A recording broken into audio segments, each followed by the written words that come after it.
Самұрық энерго Павлодар облысында Қазақстан мен ТМД елдер бойынша ең ірі жел электр станциясының құрылысын бастады. Жоба жаңартылған қуат көздерін дамытып, еліміздің энергетикалық тәуелсіздігін нығайтуға бағытталған. Сонымен қатар жоба Қазақстан мен Қытай арасындағы стратегиялық маңызды әріптестік көкжиегін де кеңейтеді.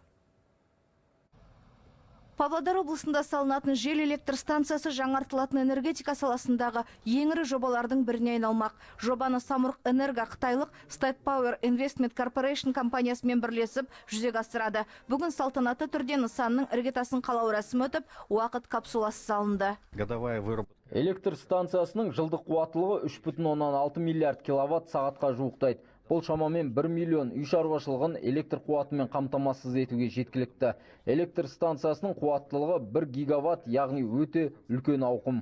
Жоба аясында қуаттылығы 300 мегаватт болатын энерго жинақтау жүйесі салынады. Бұл электрмен жабдықтаудың тұрақтылығын арттырып, жел энергиясын тиімді пайдалануға мүмкіндік береді. Жобаның жалпы инвестиция көлемі шамамен 1,2 миллиард ақш доллары. Жел электр станциясын 2029 жылы іске қосу жоспарланып отыр. Жоба өңірдің индустриялық дамуына және экологияға оң серпін беретіні сөзсіз. Құрылыс кезеңінің өзінде мыңнан астам жаңа жұмыс орны ашылатын болады.